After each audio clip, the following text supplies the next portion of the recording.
नित्यं भागवत सेवया नित्यं भागवत सेवया भगवती उत्तम श्लोके भगवती भगवती उत्तम श्लोके भक्तिर्भवति नैष्टिकी भक्तिर्भवति नैष्टिकी कृष्णाय वासुदेवाय कृष्णाय वासुदेवाय देवकी नंदनाय च देवकी नंदनाय च नंद गोपकुमाराय नन्दगोपकुमाराय गोविंदाय नमो नमः।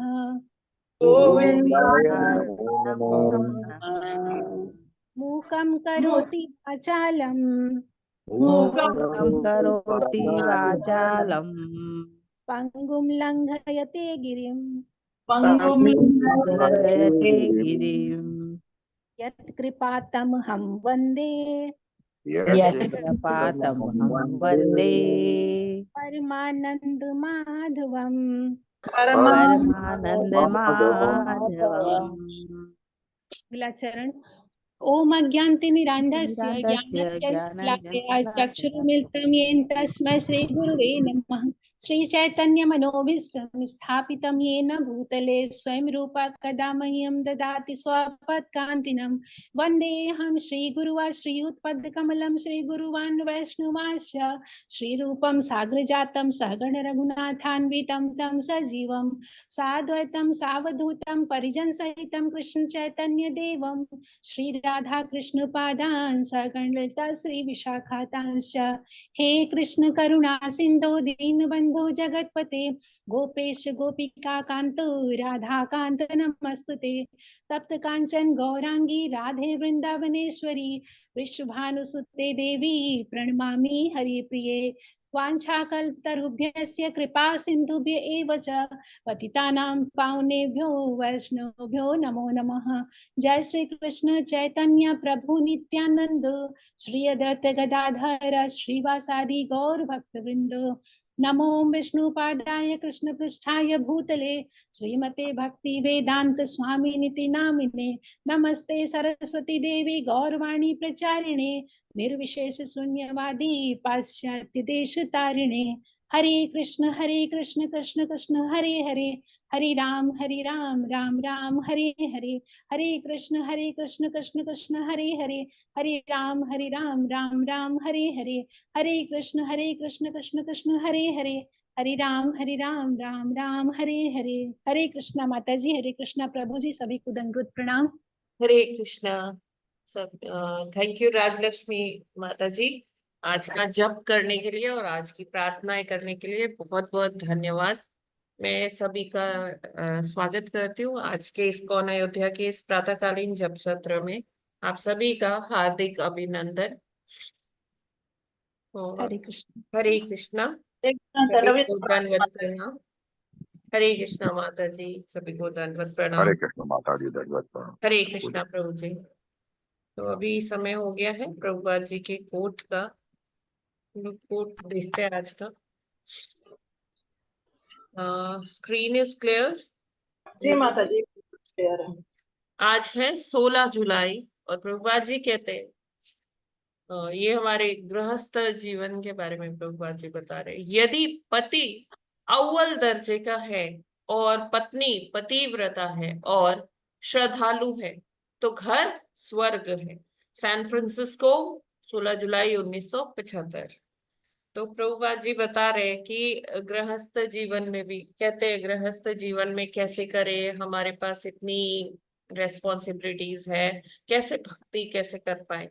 लेकिन प्रभुपाद जी कहते हैं कि यदि पति अव्वल दर्जे का है तो अव्वल दर्जे का मतलब ए क्लास है ना, ए कैटेगरी।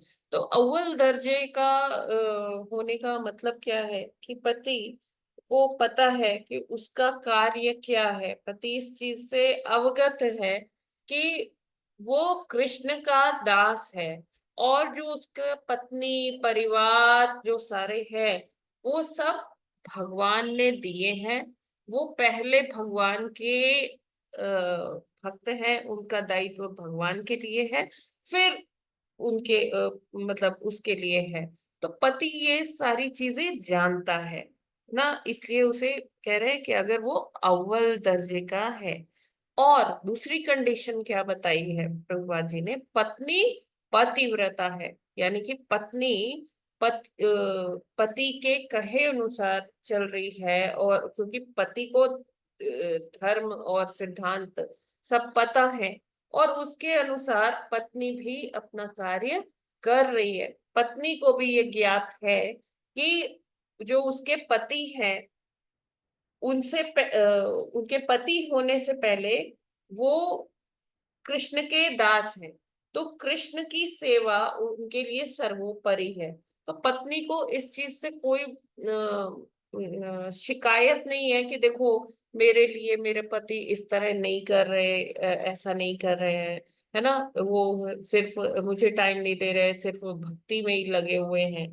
तो फिर क्या है, मतलब उनमें भगवान के प्रति श्रद्धा है, निष्ठा है। तो वो अपना दायित्व यही समझ रही है कि जो पति भगवान की पूजा आराधना कर रहे हैं, तो मुझे क्या करना है, उनको असिस्ट करना है। और उनको हर प्रकार से जो भी उनको भगवान की सेवा में जो भी असिस्टेंस चाहिए, जो भी मेरी सहायता चाहिए, तो मुझे वो करना चाहिए। तो पत्नी में इतनी श्रद्धा है, इतनी और वो पति के अनुष्ठानों के लिए वो भी भगवान से प्रेयर करती है कि हाँ भगवान जी, मेरे पति ये कर रहे हैं तो इनका अनुष्ठान पूर्ण हो। तो वो ये अपना दायित्व समझकर अपने पति की सहायता करती है कि वो कृष्ण की सेवा कर पाए।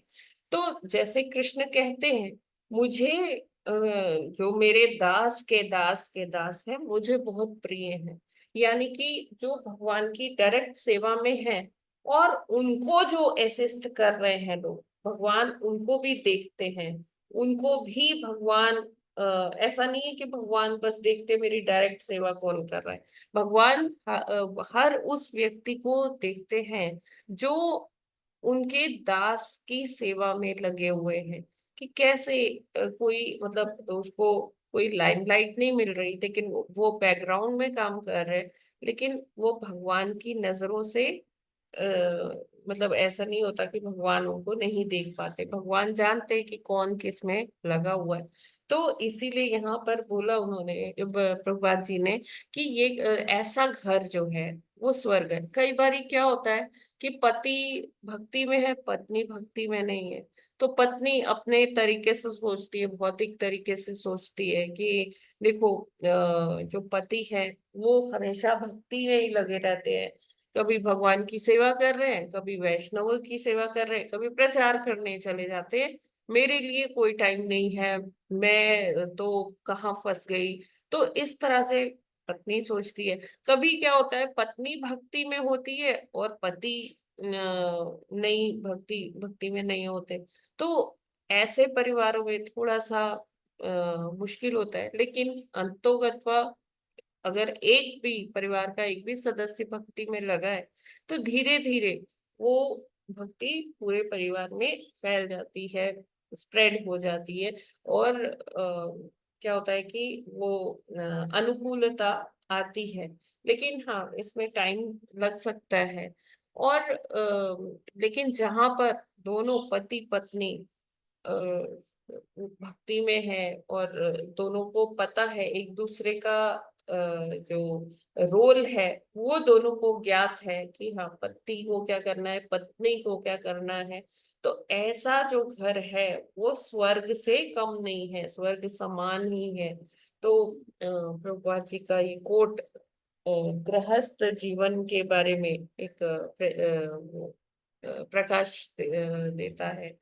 और हमें सबको यही चाहिए कि हम अपने लिए अपेक्षा ना रखें कि जो हमारे संबंधी हैं वो हमें ज्यादा महत्व दें। देखो मेरा मेरा कार्य नहीं हो रहा है, मुझे टाइम नहीं दिया जा रहा है, मैं और मेरा से। क्योंकि जब हम अपने शरीर के स्तर पर सोचते हैं, तो हमें इस चीज का, ये सारे विचार हमारे अंदर आते हैं।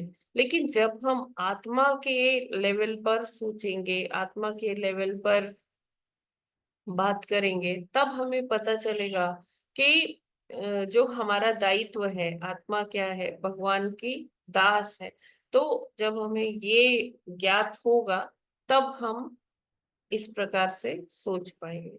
हरे कृष्णा। जगत गुरु श्रील प्रभुपाद की जय। ये क्लियर है ना? हाँ माता जी, भगवान अपने दासों का भी ध्यान रखते हैं। और यस। माता जी, बड़ा अच्छा लगा। पिछले साल भी इसी दिन यही श्लोक आया था, तो आज याद आ गया कि पिछले साल भी बताया था। बहुत अच्छा लगा। हरे कृष्णा तो प्रभु जी। हरे कृष्णा प्रभु जी, आप इसमें will you throw some light on today's quote? हाँ माता जी, बहुत अच्छा कोट है। ऐसा घर स्वर्ग है जहाँ पति पत्नी या परिवार के लोग एक दूसरे की भक्ति में सहयोग करते हैं। हरे कृष्ण माता जी। नहीं नहीं माता जी, thank you. Hare Krishna to everyone. आपने जो बताया बहुत अच्छा बताया। We can go for the Bhagavatam.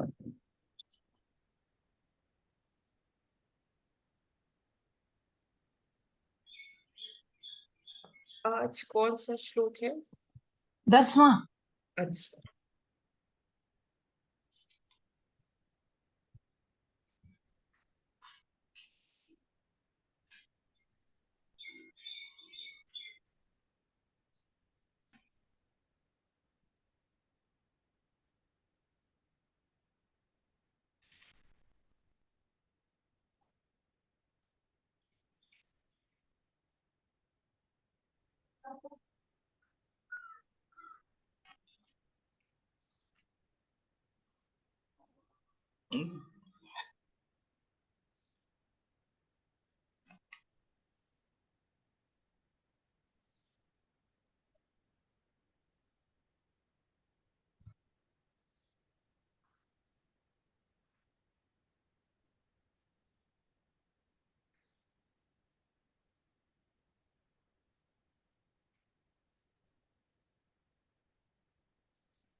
Yes माता जी, पढ़िए। विदुर उवाच यथार्थ बहुरूपस्य हरेरद्भुतकर्मणः कालाख्यं लक्षणं ब्रह्मन् यथा वर्णयनः प्रभो। हरे कृष्णा। हरे कृष्णा। विदुर उवाच यथा तथ्य बहुरूपस्य हरेरद्वितकर्मणः कालाख्यं लक्षणं ब्रह्मण्यथा वर्ण्यनः। हरे कृष्णा। हरे कृष्ण। यथा तथा बहुरपस्य हरेरद्भुतकर्मण कलाख्यं लक्षणं ब्रह्म न यथा वर्णयन् प्रभु। हरे कृष्ण। हरे कृष्णा।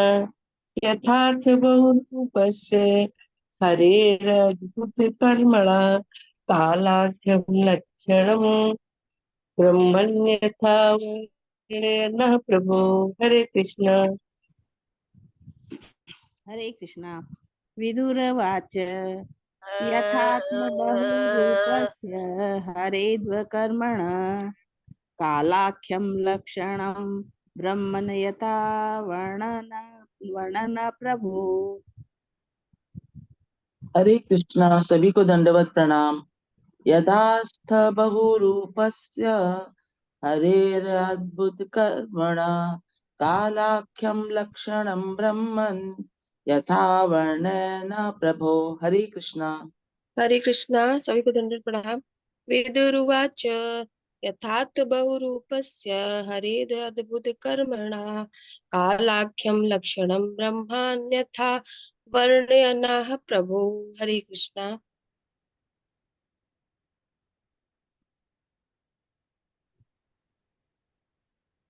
हरे कृष्ण।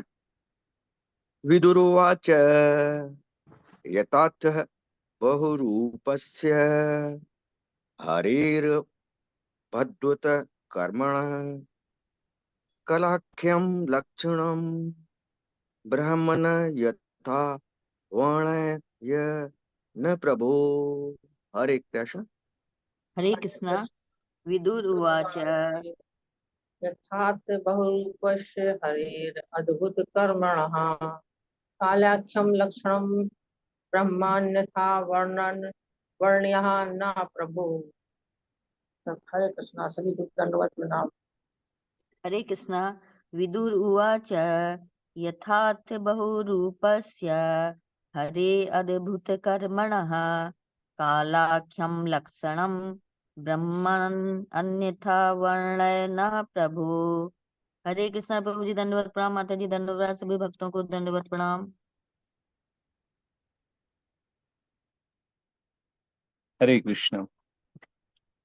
विदुर वाचा शब्दार्थ। विदुर वाचा, विदुर जी ने कहा, यथा जिस तरह, आद्य आपने कहा है, बहुरूपस्य विभिन्न रूपों वाले, हरे भगवान के, अद्भुत विचित्र कर्मणा अभिनेता का, काल समय, आख्यम नामक, लक्षणम लक्षण, ब्राह्मण हे विद्वान ब्राह्मण, तथा यह जैसा है, वर्णय कृपया वर्णन करें, ना से प्रभु हे प्रभु। अनुवादन तात्पर्य श्रील प्रभुपाद जी के द्वारा। श्रील प्रभुपाद की जय। ठीक है, तो अभी आगे हम देखते हैं कि अब विदुर जी मैत्रेय मुनि से क्या पूछ रहे हैं कि काल के बारे में बताइए। ठीक है, काल मतलब जो ये समय है, ये शाश्वत काल। ठीक है, क्योंकि हर एक चीज की एक अवधि तय की गई है, तो उस अवधि के बारे में जानना चाहते थे। जिस प्रकार से कल उन्होंने देखा कि ब्रह्मा जी ने 14 लोकों के बारे में बताया, और 14 लोकों की में अब रहने वाले 14 लोकों का समय, और फिर अलग अलग जीवों की अवधि के बारे में यहाँ पर निश्चित रूप से बताया जा रहा है इस श्लोक में। विदुर ने मैत्रेय से पूछा, हे प्रभु, हे परम विद्वान ऋषि, कृपया करके नित्य काल का वर्णन करें, जो अद्भुत अभिनेता परमेश्वर का दूसरा रूप है। नित्य काल के क्या लक्षण हैं, कृपा करके हमसे विस्तार से कहें। तात्पर्य में हम देखते हैं कि यह संपूर्ण ब्रह्मांड, अणुओं से लेकर विराट ब्रह्मांड तक के चित्र विचित्र जीवों का प्राकट्य है, और यह सब परमेश्वर के काल रूप के नियंत्रण में है। ठीक है, तो श्रील प्रभुपाद जी बता रहे हैं कि देखिए कि जितने भी ब्रह्मांड हैं, चाहे छोटा से छोटा ब्रह्मांड हो, चाहे बड़ा से बड़ा ब्रह्मांड हो, ठीक है, ये सब ब्रह्मांडों में कोई ना कोई रह रहा है। ठीक है, क्योंकि कोई भी ब्रह्मांड खाली नहीं है। ठीक है, जैसे कि चंद्रमा है, मंगल ग्रह है, शुक्र है, सूर्य है, ठीक है, पृथ्वी है, तो हर एक ग्रह पे, ठीक है, ये तो अलग अलग ग्रह हो गए, तो यहाँ पर भी कोई ना कोई रह रहा है। इसी तरीके से भगवान के अनंत कोटि के ब्रह्मांड है। ठीक है, तो हम शास्त्रों में इसका वर्णन भी पाते हैं। तो ये जो हमको रात में तारे टिमटिमाते हैं, तो ये तारे नहीं है, ये अनंत कोटि ब्रह्मांड के अनंत कोटि सूर्य हैं। ठीक है, तो सोचिए जब हम इतने तारों को देखते हैं, तो ब्रह्मांड कितने होंगे। ठीक है, तो हर एक ब्रह्मांड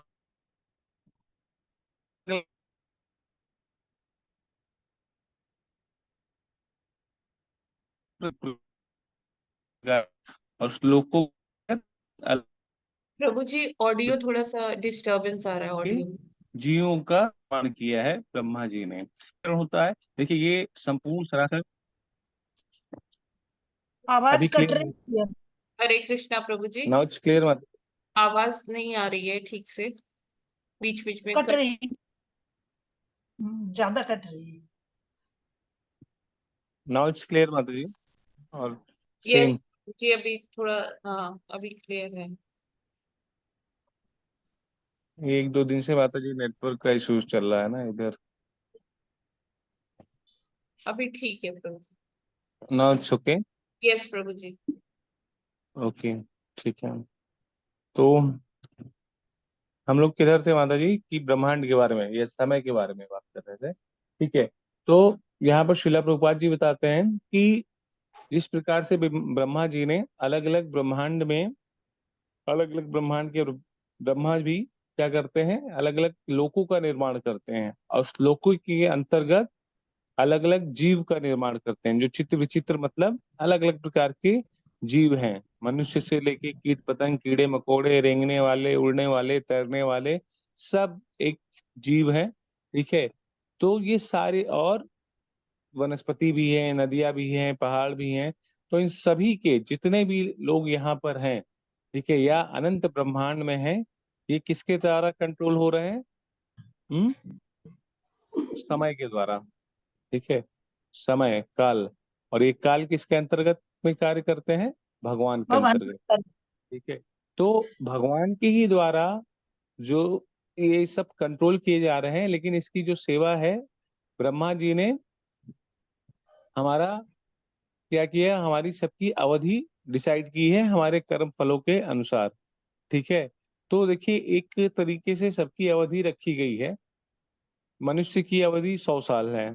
ठीक है, वहीं पे आप तितली की अवधि देखेंगे 3 साल है, और भी अलग अलग तरीके के जानवर हैं। कछुए की अवधि देखेंगे तो कई कई हजार वर्ष तक साल है।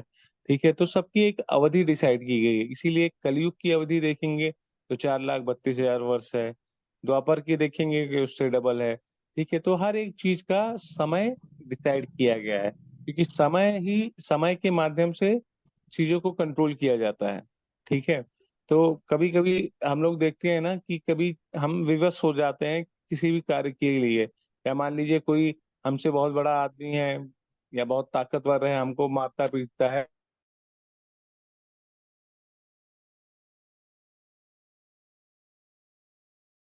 डिसाइड है। ठीक है, समय का मतलब ये नहीं कि भगवान, वो कर्मा तो नोट हुआ ही है, अब चाहे इस समय मिले या अगले समय मिले, लेकिन समय जो है, समय के कारण ही हर एक चीज कंट्रोल होता है।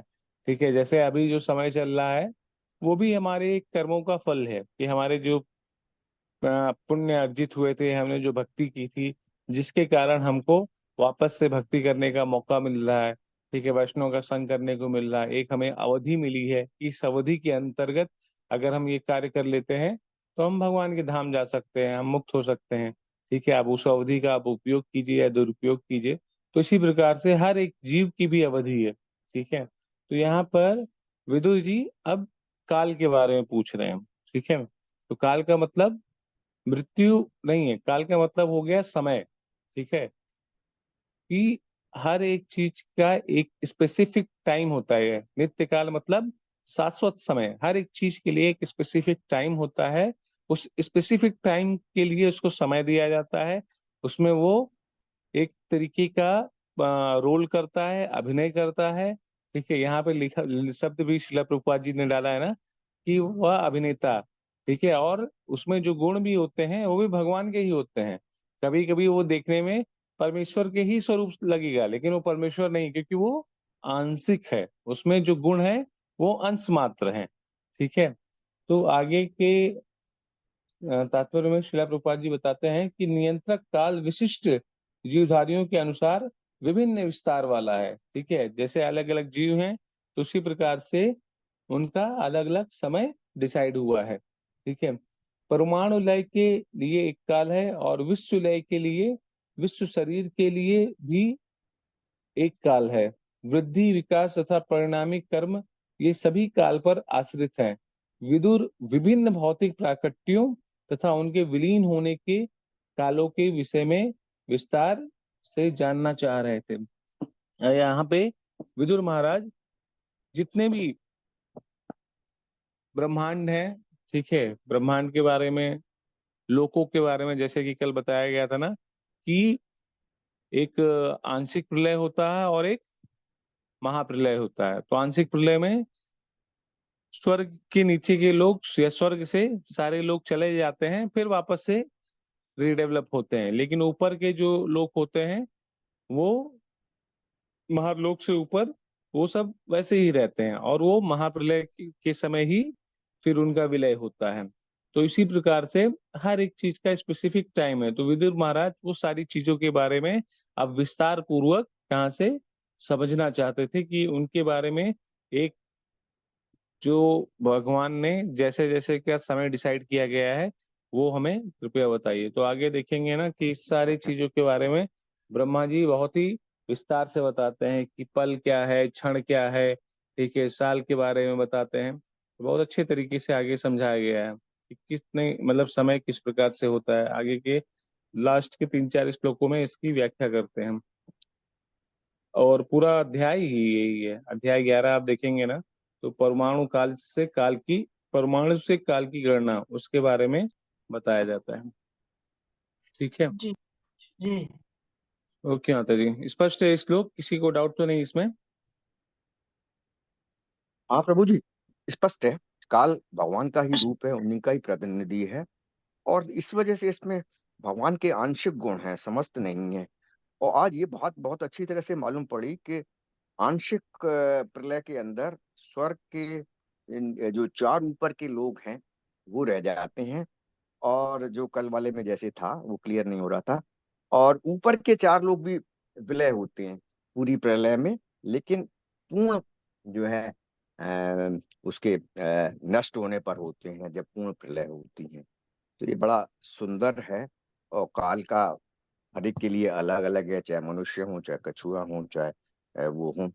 और एक चीज प्रभु जी और भी पूछनी है कि इतने सारे जो तारे हैं, असंख्य हैं, इतने सारे अगर सूर्य हैं, तो फिर क्या ब्रह्मांड इनसे भी ज्यादा असंख्य होंगे, जबकि ब्रह्मांड तो चौथाई हिस्सा है आध्यात्मिक जगत का। एक पाद विभूति। हाँ, तो ये एक्चुअली ना, देखिए ये शास्त्रों में हमको समझाने के लिए वर्णन आता है कि जब इतने सारे मतलब एक स्पेसिफिक, जैसे भगवान अर्जुन को एक विराट रूप दिखाते हैं, विराट रूप में भगवान जो है अपने असंख्य भुजाओं को, असंख्य मुंह को, ठीक है, और सब कुछ उन्हीं से शुरू हो रहा, उन्हीं से खत्म हो रहा, सारी चीजें उनको दिखाते हैं। तो एक शक्ति का प्रदर्शन है, तो उसके बारे में बताते हैं। तो आचार्यगण कहते हैं ये जो टिमटिमाते तारे हैं ना, तो ये भी भगवान की एक शक्ति का प्रदर्शन है कि वो दिखा रहे हैं कि जब इतने सूर्य हैं तो कितने ब्रह्मांड होंगे, अनंत कोटि के ब्रह्मांड। ठीक है, हाँ तो प्रभु जी। जी। तो इसी से हमको ये अंदाजा लगाना चाहिए कि भगवान कितने शक्तिमान हैं। हाँ, जो हमारा अभिमान है वो यहीं पे ही खत्म हो जाना चाहिए।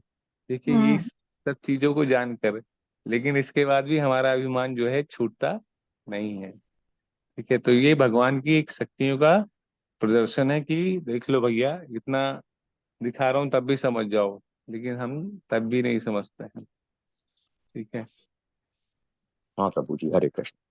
जी। ठीक है माता जी, so we can take the next shloka, Maitreya watch. 11वां श्लोक। 11वां श्लोक। मैत्रेय उवाच गुणव्यतिकराकारो निर्विशेषो अप्रतिष्ठितः पुरुषस्तत् उपादानम् आत्मानं लीलया सृजत्। हरे कृष्णा। हरे कृष्णा।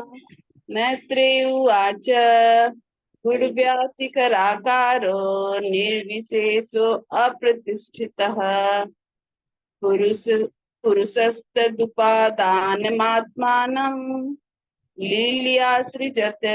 हरे कृष्णा।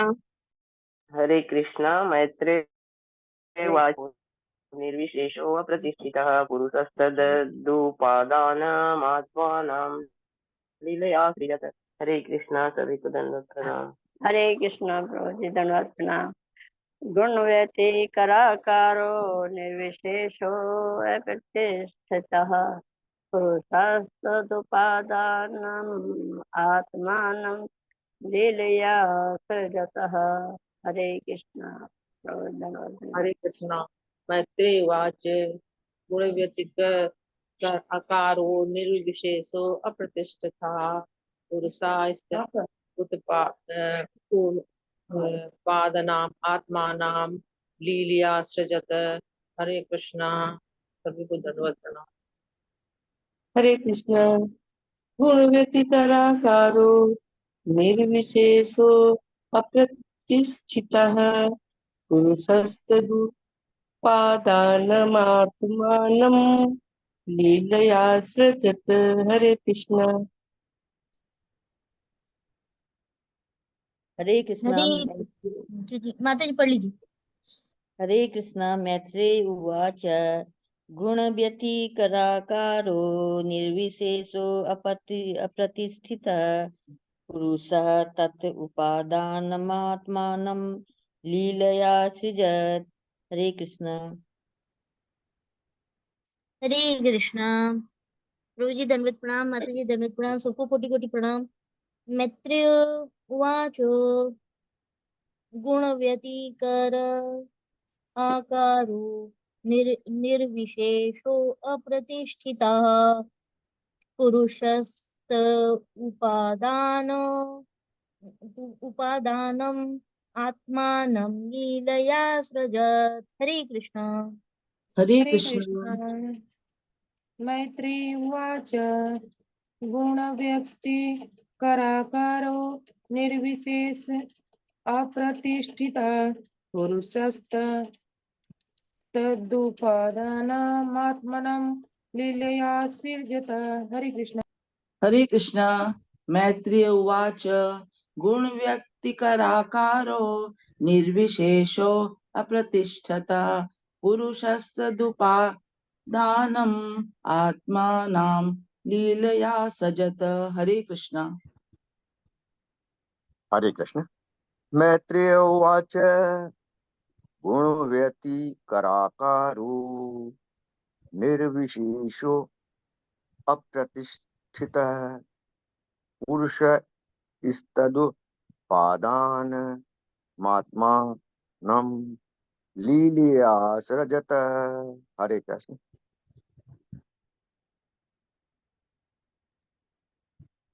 हरे कृष्ण। मैत्रेय वाचा सिद्धार्थ। फिर मैत्रेय मुनि ने कहा गुरु गुरु गुण व्यतिकर प्रकृति के गुणों की अन्योन्य क्रियाओं का आकार स्रोत निर्विशेष विविधता रहित अप्रतिष्ठित असीम पुरुषा परम पुरुष का ततम ततम व उपादानम निमित्ति आत्मानम भौतिक सृष्टि लीलाओं के द्वारा असृजित उत्पन्न किया। अनुवादन तात्पर्य श्रीला प्रभुपाद जी के द्वारा श्रीला प्रभुपाद की जय। मैत्रेय मुनि ने कहा नित्य काल ही प्रकृति के तीनों गुणों की अनन्य क्रियाओं का आदि स्रोत है। यह अपरिवर्तनशील है तथा सीमा रहित है और भौतिक सृजन की लीलाओं में यह भगवान के निमित्त रूप में कार्य करता है। ठीक है, तो देखिए समय एक तरीके से भगवान का ही स्वांश है। ठीक है, जैसे भी हम स्वांश है ना, उसी तरीके से जो काल है, काल भी भगवान के स्वांश है। ठीक है, तो काल की सेवा किसको प्राप्त है? समय की सेवा किसको प्राप्त, किसके अंदर ये दिया गया है? समय को, तो जिसका समय हो जाए उसको उठा लो। यमराज जी। यमराज जी को दिया गया है। ठीक है, तो ये काल नाम की जो शक्ति है, इसीलिए यमराज को एक तरीके से ये लोग काल भी कहते हैं। लेकिन काल जो है, जो समय की जो शक्ति है, वो भगवान ने यमराज को सौंपी हुई है ब्रह्मा जी के माध्यम से, कि लोगों के समय को वो नियंत्रित करके इन द सेंस कि जैसे ही उनका समय पूरा हो सकता है तो वो उसको उठा लें। ठीक है, तो ये काल चक्र इसी प्रकार से घूमता रहता है और ये सभी पे लागू होता है। ठीक है, केवल एक पे ही नहीं लागू होता है। ठीक, काल जब हम देखते हैं भगवान श्री रामचंद्र जी, जब उनकी समय अवधि पूरी हो चुकी थी, ठीक है, तो फर्क इतना है कि मनुष्यों से पूछा नहीं जाता है, ठीक है, कि आप चलेंगे नहीं चलेंगे। उनकी अवधि पूरी हुई, उनको पता ही नहीं है, बस उनका पता कट जाता है और वो निकल जाते हैं। ये मनुष्य हो गए या विविध प्रकार के जीव हो गए। लेकिन जब भगवान लीला करते हैं तो यहाँ पर दिखाया गया है, समझाया गया है कि किस प्रकार से काल जो है उनके सामने नतमस्तक है और वो स्वयं आके पूछते हैं कि भगवान आपके द्वारा डिसाइड किया गया जो समय है, जो अवधि है, वो समाप्त हो गई है। अब आपको अपने धाम चलना चाहिए, लेकिन अगर आप कुछ भी और लीला करना चाहते हैं तो ये आपके ऊपर है। तो एक तरीके से भगवान भी अपने द्वारा बनाए गए नियम को नहीं तोड़ते हैं।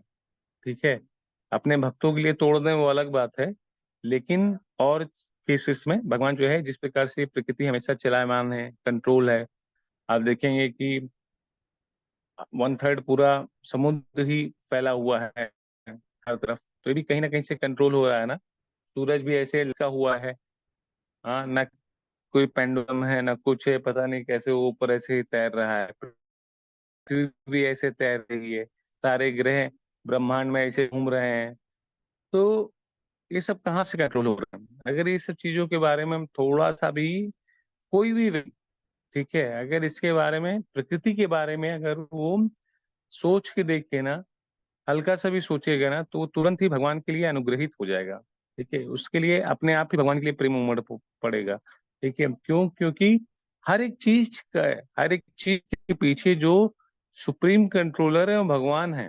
ठीक है, भगवान हमको सांस, हवा प्रदान करते हैं, हम उसको ग्रहण करते हैं तभी हम जी पा रहे हैं, हमको ऊर्जा देते हैं तभी हम बोल पा रहे हैं, हमारे साथ सदैव रहते हैं तभी हम अच्छी तरीके से सोच पाते हैं। ठीक है, तो हर एक चीज के पीछे जो आदि कारण है वो कौन है? भगवान है। ठीक है, तो यहाँ पर देखते हैं कि श्रीला प्रभुपाद जी भी बता रहे हैं कि निर्विशेष काल तत्व भगवान के उपादान के रूप में भौतिक जगत की पृष्ठभूमि है। ठीक है, या भौतिक प्रकृति को प्रदत्त की गई सहायता का घटक है, और कोई भी नहीं जानता कि काल कब प्रारंभ हुआ और इसका कब अंत होता है। ठीक है, तो एक तरीके से बोल सकते हैं भगवान काल के भी स्वामी हैं। ठीक है, और काल जो है केवल और केवल भगवान का स्वांश है, लेकिन ये किसी को पता ही नहीं है कि समय कब शुरू हुआ, कब इसका अंत है। क्योंकि ब्रह्मा जी भी इसके बारे में नहीं जानते हैं। देखिए, जिसका शरीर बुद्धि तत्व से बना हुआ है, क्योंकि समय की अवधि भगवान को ही पता है ना। जैसे अर्जुन ने पूछा ना कि भगवान आप तो हमारे उम्र के ही हैं, और ये भगवत गीता का उपदेश आप मुझे अभी दे रहे हैं, लेकिन आप बोल रहे हैं कि आप लाखों वर्ष पहले ये उपदेश विवश नाम को भी दे दिए थे, ये कैसे पॉसिबल है? तो भगवान ही बताते हैं, देखो अर्जुन, ठीक है, तुम जीव हो, ठीक है, और जीव को अपने कर्मों के हिसाब से अलग अलग शरीर धारण करना पड़ता है, और ऐसा कभी नहीं हुआ है कि तुम ना रहे हो और मैं ना रहा हूं। ऐसा कभी नहीं हुआ है, तुम भी हमेशा मौजूद थे और मैं तो हमेशा से हूं ही। फर्क इतना है कि तुम अलग अलग जब शरीर धारण करते हो, ठीक है, अलग अलग जन्मों में, तो तुम्हारी जो मेमोरी होती है वो एकदम क्लीन हो जाती है। ठीक है, लेकिन मुझे सब कुछ याद रहता है। ठीक है, मुझे हर एक चीज याद रहता है। भगवान देखते हैं ना, ऐसा नहीं कि केवल बंदरों के ही प्रयास को देखा कि बंदर बड़े बड़े पहाड़, बड़े बड़े पर्वत उठाकर समुद्र में डाल रहे थे।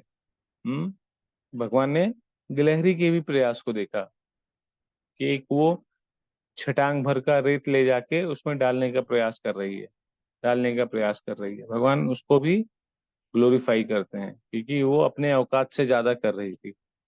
तो भगवान हर एक चीज के बारे में जानते हैं, और हर एक चीज समय के द्वारा ही भगवान जो है उसको नियंत्रित करते हैं। ठीक है, तो यहाँ पर यही बताया जा रहा है कि काल जो है वो क्या है? भौतिक जगत की पृष्ठभूमि है। ठीक, कोई भी चीज है। ठीक है, अब ये काल का समय कहाँ पे नहीं लागू होता है? आध्यात्मिक जगत में। आध्यात्मिक जगत में। जगत में लागू नहीं होता। आध्यात्मिक जगत में काल जो है उधर उनका वश नहीं है, वहां पे किसी भी प्रकार का कोई काल नहीं है। ठीक है, क्योंकि उधर समय की कोई पाबंदी नहीं है। ठीक है, ये जो समय लागू है, मतलब आप एक तरीके से बोल सकते हैं कि समय के ही कारण हम जितने भी जीव हैं अलग अलग गुणों से बंधे हुए हैं और उस गुणों में ही कार्य करते हैं। ठीक है, तो इसीलिए हर एक चीज का समय भी निश्चित हुआ है कि सतोगुणों का टाइम क्या है, रजो का टाइम क्या है, तामसिक का टाइम समय क्या है। ठीक है, फिर मनुष्य की अवधि क्या है, जीवन संसार की अवधि क्या है, इस युग की अवधि क्या है, सब कुछ हर एक चीज जो है शाश्वत तरीके से उसको फिक्स कर निर्धारित। दिया गया है, क्योंकि इसी के ही अंतर्गत चीजें कंट्रोल में होती हैं। ठीक है, समय से परे कोई नहीं है। इसीलिए कहते हैं ना, जीवन में कुछ भी चला गया, चाहे आपका धन चला गया, ठीक है, चाहे आपका यश चला गया, सौंदर्य चला गया, ठीक है, हो सकता है कभी ना कभी किसी ना किसी प्रयास से आ ही जाए, ठीक है, लेकिन लेकिन काल अगर समय चला गया तो तो वो वापस। समय एक एक क्षण के लिए नहीं आ सकता है। इसका इसका जो उदाहरण है वो हिटलर ही है ना, ठीक है। इतना पैसा, इतना वो सब कुछ होते हुए भी उसने यही लोगों को दिखाया। जब मरने लगा ना, जीवन में बहुत बड़ा राज्य किया हो, ठीक है, बहुत लोगों को गुलाम बनाया, बहुत लोगों को लूटा हो, लेकिन जब अंत समय आया तो डॉक्टर से यही बोला था उसने कि अरे मुझे केवल कुछ महीने जिला दो। डॉक्टर बोलते हैं पॉसिबल ही नहीं है। बोले अच्छा कुछ दिन, 2 दिन, 3 दिन, कह रहा नहीं, हो ही नहीं सकता।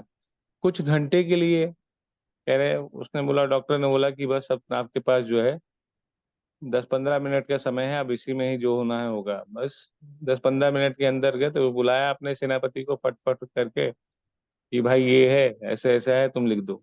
उसकी वसीयत बना दी, बस 15 मिनट में चले गए वो। तो और हिटलर भी वही जो वसीयत बनाया, वो संदेश वही दिया कि जब मैं मरूं तो मेरा जनाजा ये सारे डॉक्टर्स लेके जाएं, और मेरे कफन में जो उनका वो क्या बोलते हैं उसको इंग्लिश में, ताबूत होता है जिसमें उनकी बॉडी वॉडी को रखते हैं, तो उससे मेरा दोनों हाथ बाहर निकाल दिया जाए, और हॉस्पिटल से लेकर कब्रिस्तान तक या जहां तक उनको दफनाया जाएगा वहां तक जितने भी मेरी कमाई है, मेरे पैसे हैं, सब बिछा दिए जाएं रास्तों में, और जब मुझे दफनाया जाए तो ये संदेश को पढ़ा जाए।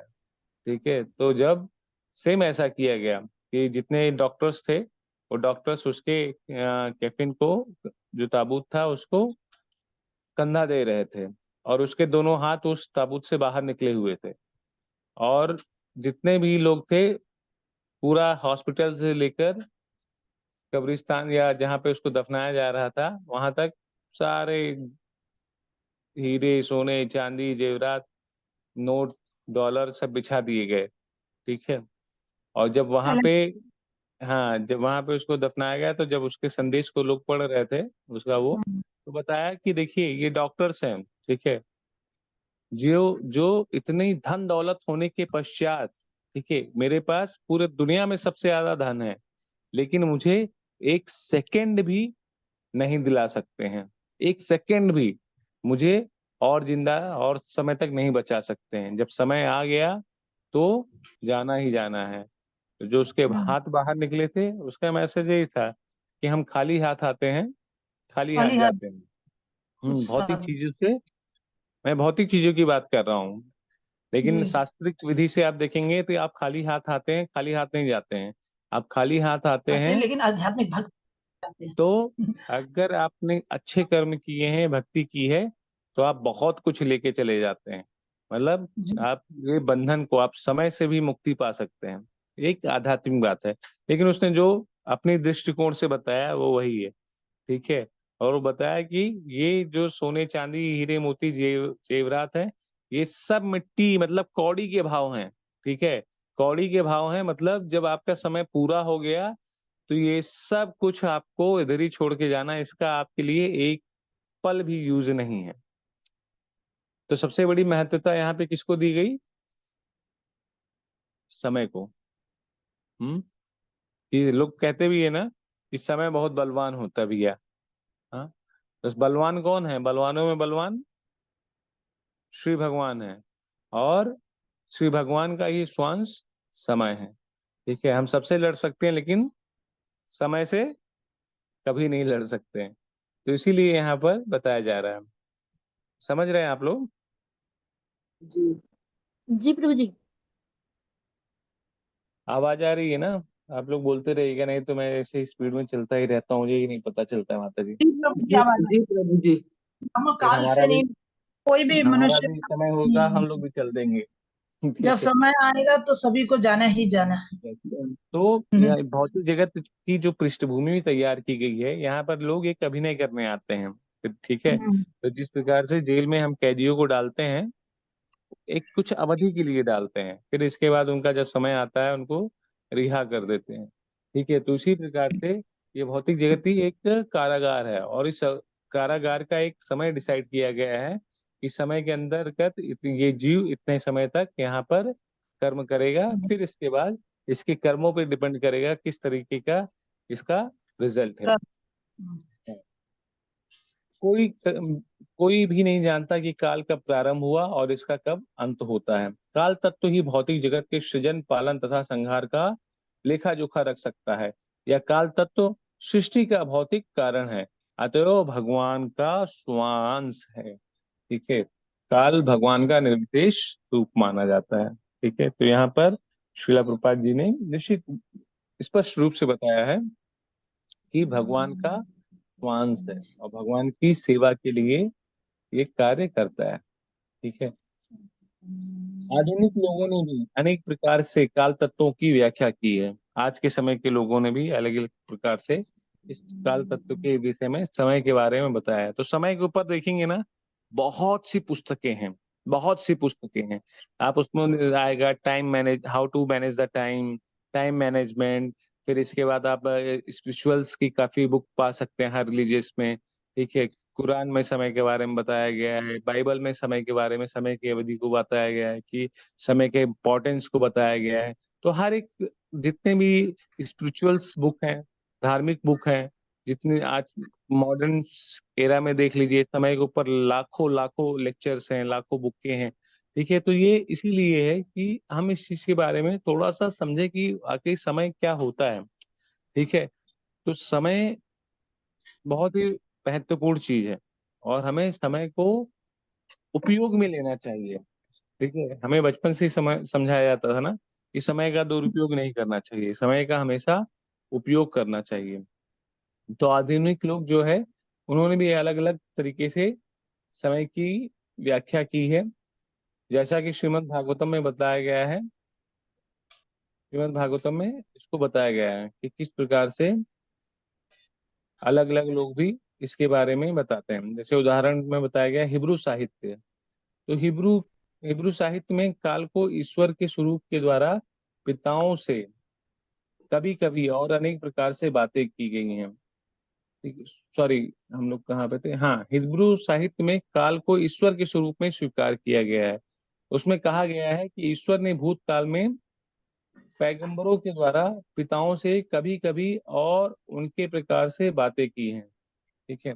हिब्रू साहित्य, हिब्रू एक लैंग्वेज है, ठीक है।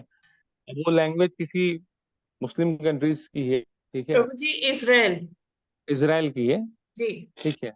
तो इजराइल्स में मुस्लिम धर्म है क्या माता जी? वहाँ इजराइल में ज्यूज तो है, यहूदी ज्यूज है ना, है, ज्यूज ज्यू है ना?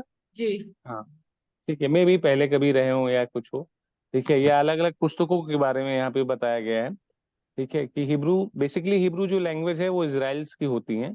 और उसमें विशेष रूप से इस चीज के बारे में बताया गया है कि समय को जो है ईश्वर के स्वरूप में बताया गया है, ठीक है, कि समय ही सब कुछ है और इसमें किसी भी प्रकार का संशय भी नहीं है, क्योंकि ये समय जो है भगवान के ही माध्यम से नियंत्रित होता है। श्रीला प्रभुपाद जी ने ही बताया कि समय भगवान का स्वांश है और किसी को पता भी नहीं कि समय की उत्पत्ति कहाँ से होती है।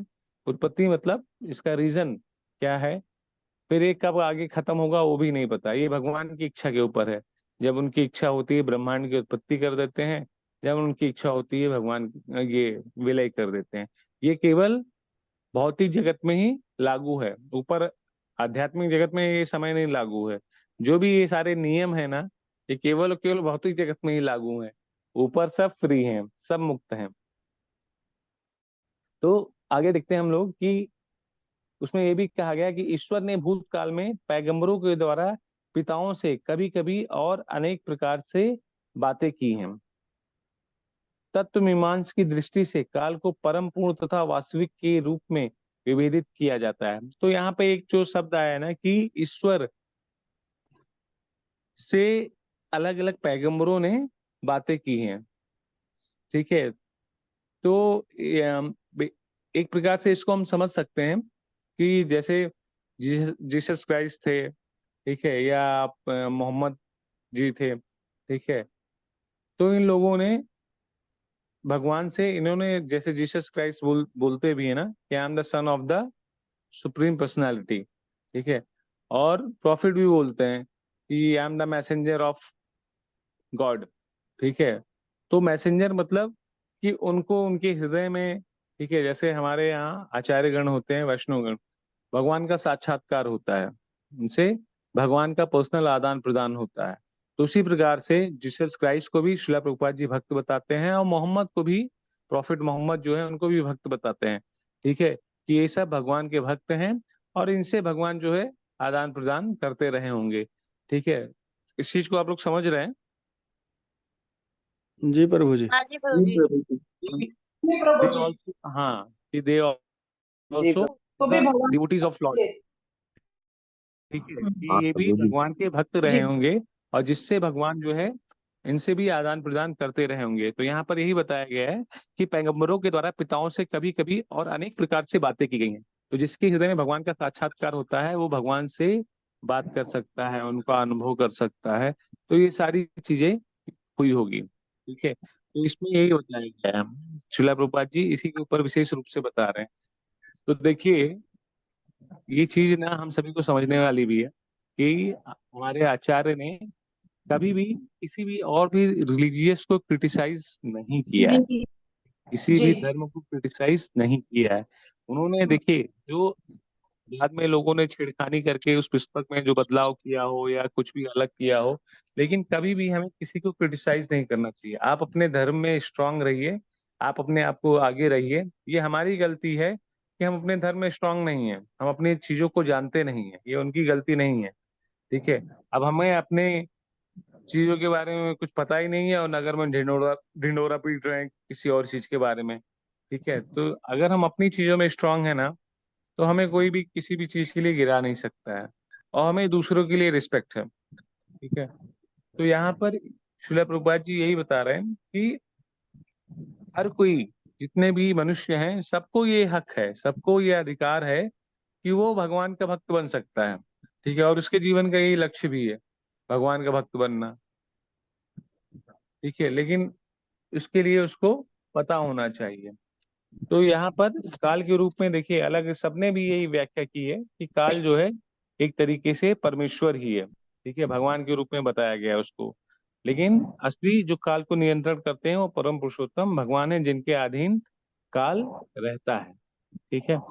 तो परम पूर्ण काल तो सतत है और भौतिक वस्तुओं की गति या मंदता से अप्रभावित रहता है।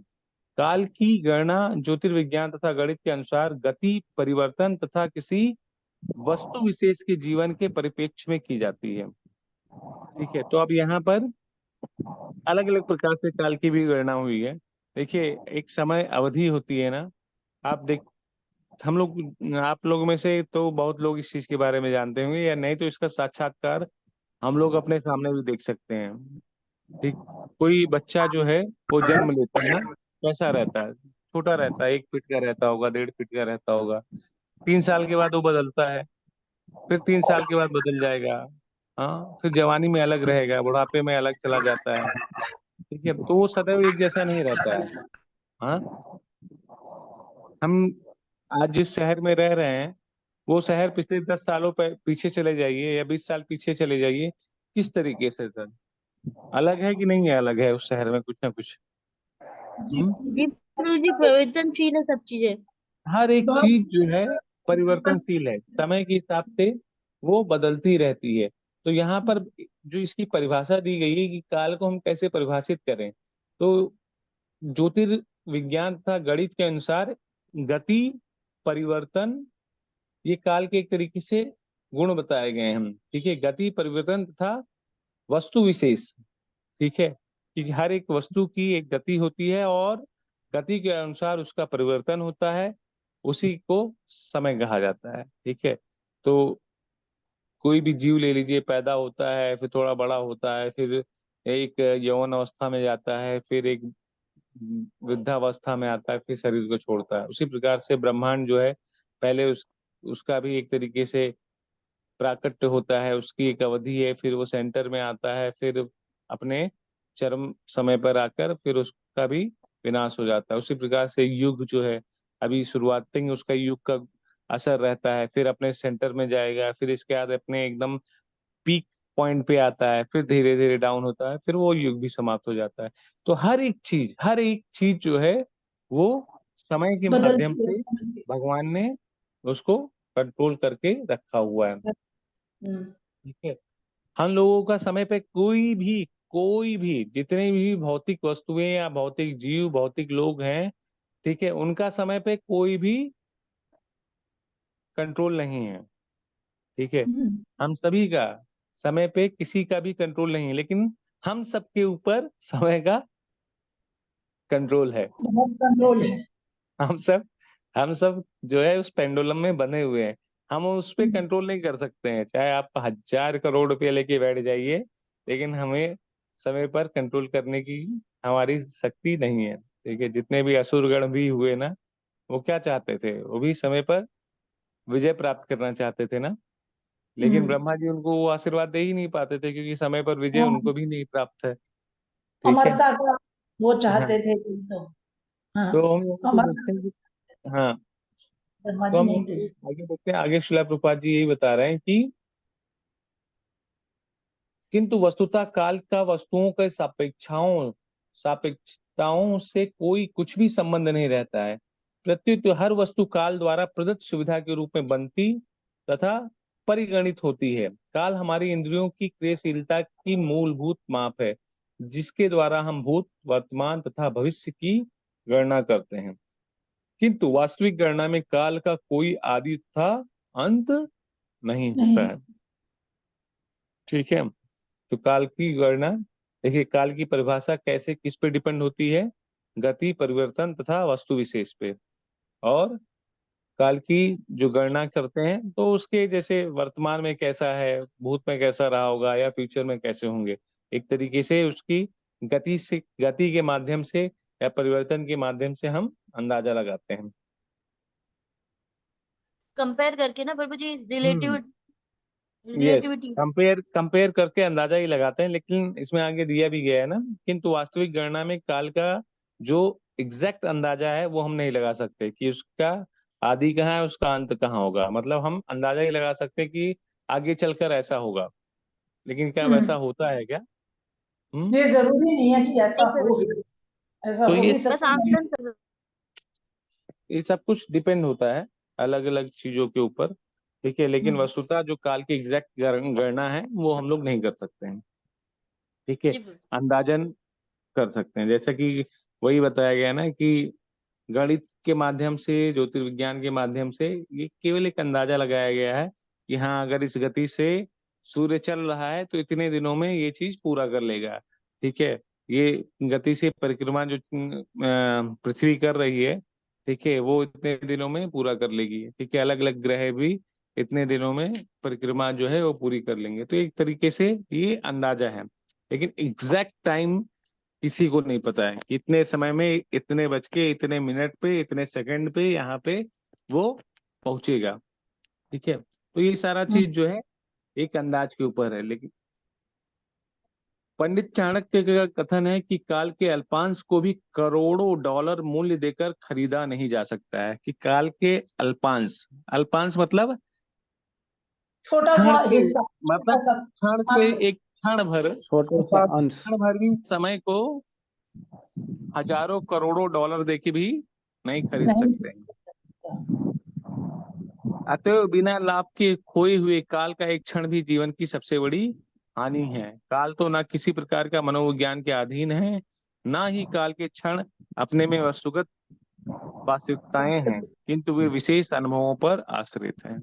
ठीक है। श्रीला प्रभुपाद जी ना कभी कभी ऐसे ऐसे शब्दों का प्रयोग करते हैं ना, वाकई वो थोड़ा सा बाउंस होता है, लेकिन उस शब्दों का बहुत ही डीप मीनिंग होता है। ठीक है। जो उन्होंने बताया कि उपयोग करना, ठीक है, कि हमें क्या करना चाहिए कि बिना लाभ के खोए हुए काल का, बिना लाभ मतलब ये जो समय है इसका हमें लाभ लेना चाहिए।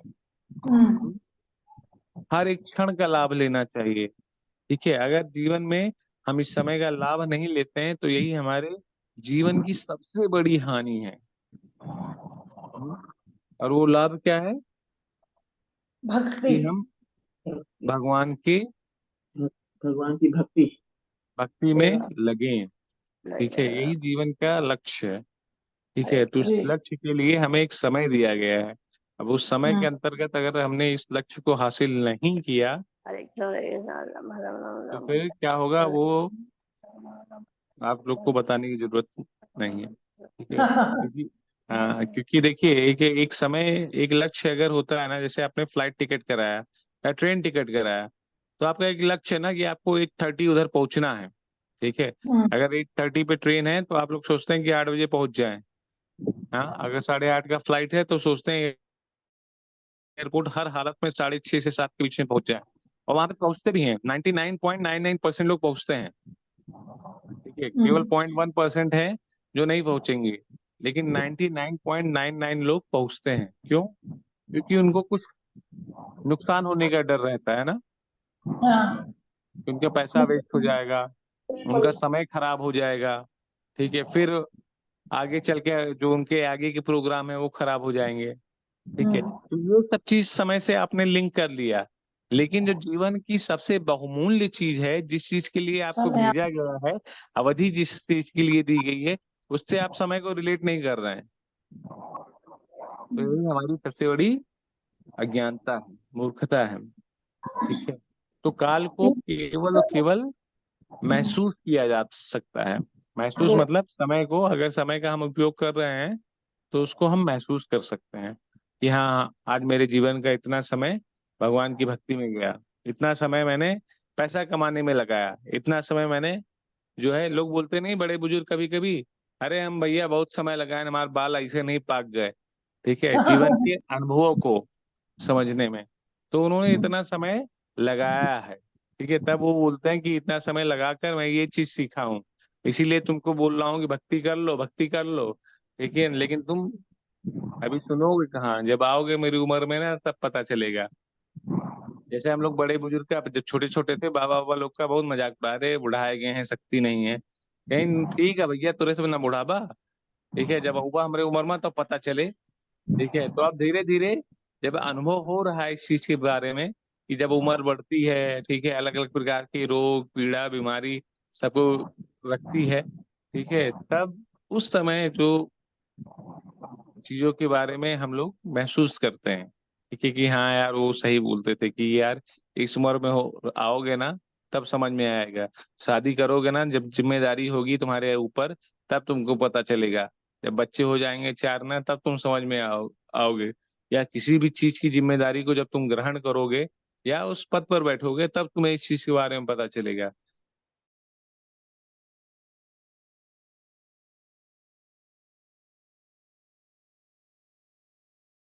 गया है भगवान की भक्ति के लिए ये चीज हम कर ही नहीं रहे हैं। ठीक है, इसलिए शिलाजीव गोस्वामी इस निष्कर्ष पर पहुंचते हैं कि काल तत्व भगवान की बहिरंगा शक्ति के कार्य कारणों से मिला जुला हुआ है। बहिरंगा शक्ति या भौतिक प्रकृति स्वयं भगवान के रूप में काल की अधिक्षता में कार्य करती है।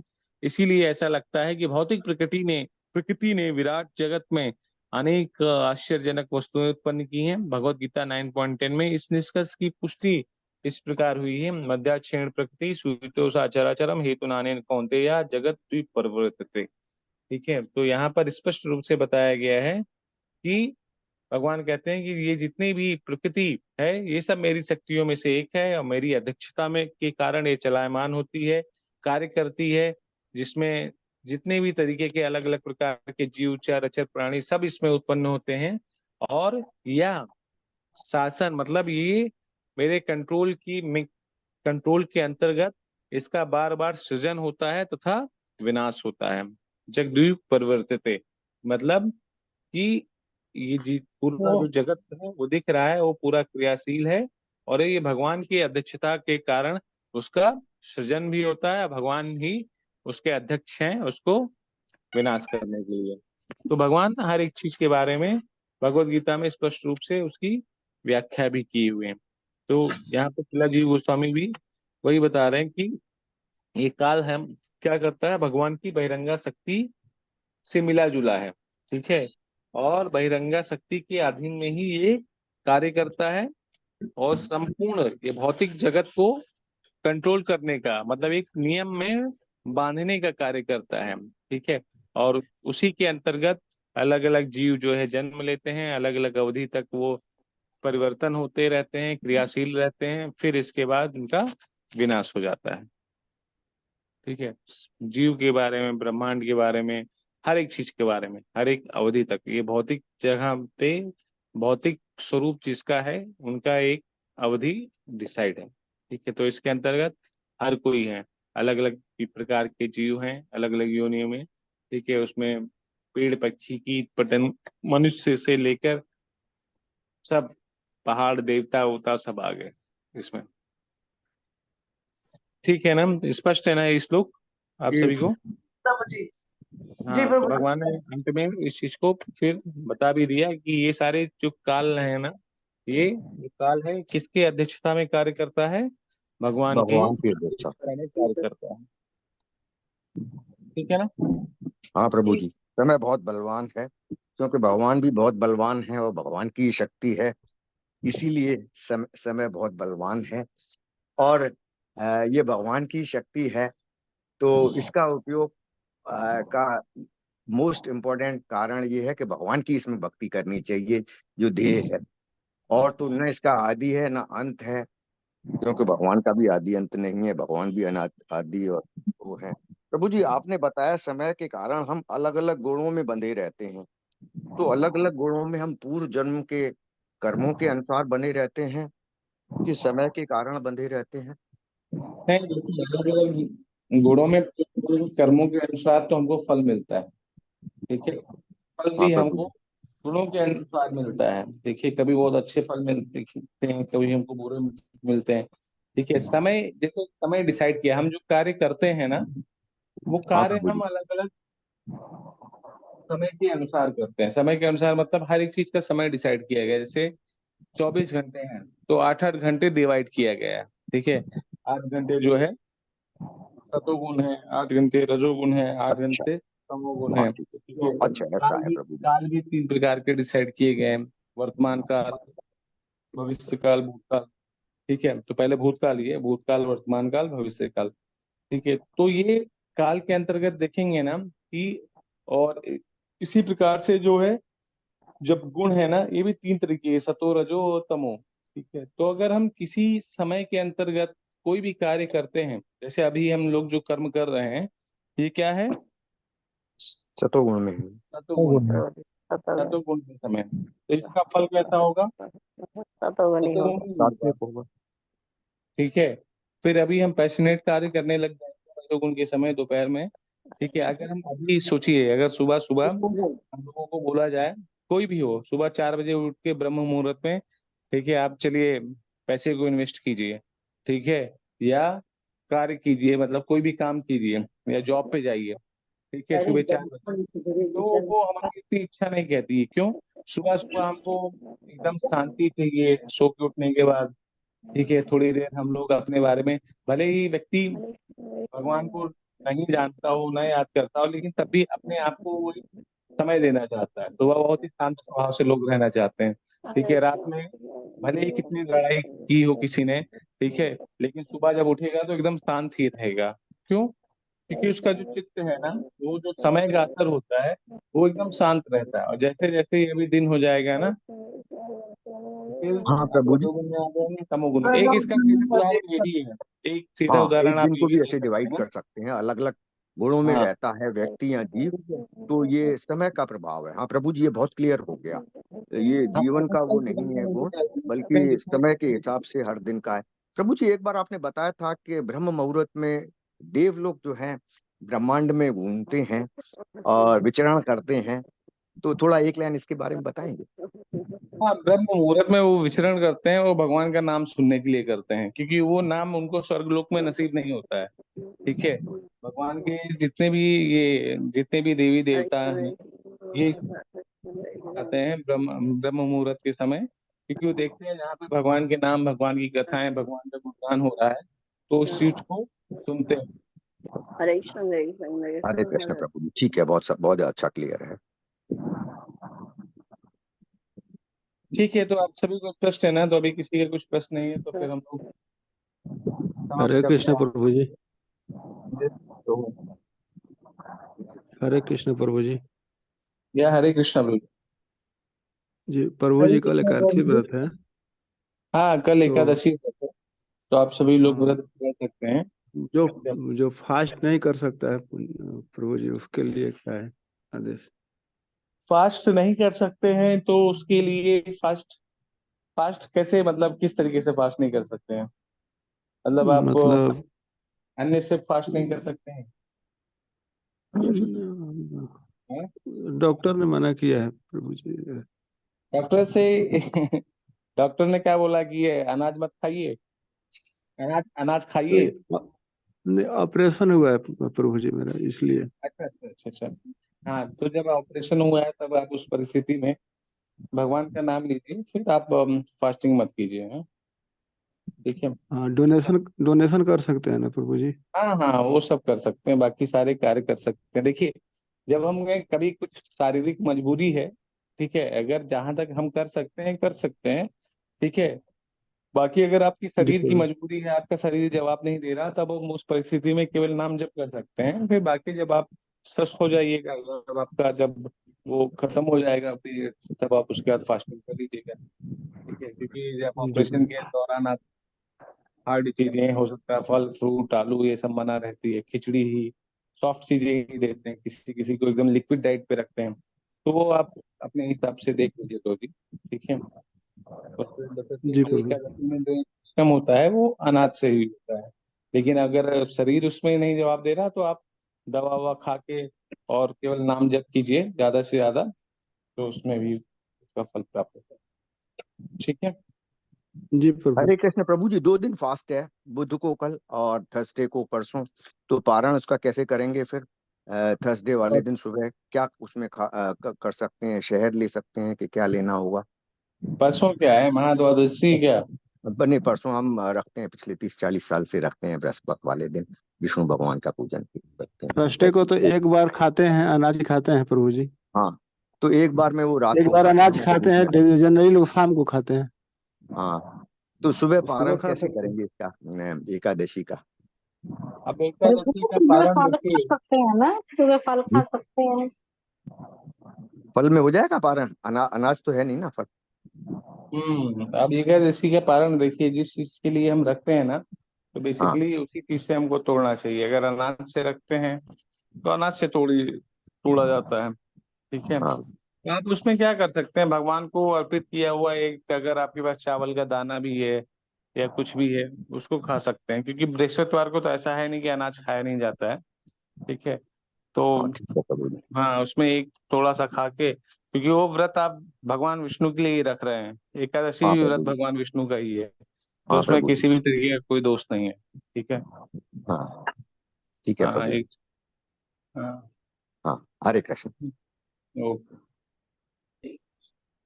ठीक है। तो फिर हम लोग आज के सेशन को यही समाप्त करते हैं। ग्रंथराज श्रीमद् भागवतम की जय, जगत गुरु श्रीला प्रभुपाद की जय। वाञ्छाकल्पतरुभ्यश्च कृपा सिन्धुभ्यश्च पतितानां पावनेभ्यो वैष्णवेभ्यो कोटि वैष्णव वृंद की जय। हरे कृष्णा, सभी को दंडवत। हरे कृष्ण प्रभु जी, दंडवत प्रणाम सभी को। हरे कृष्णा, दंडवत प्रणाम। प्रभु दंडवत प्रणाम।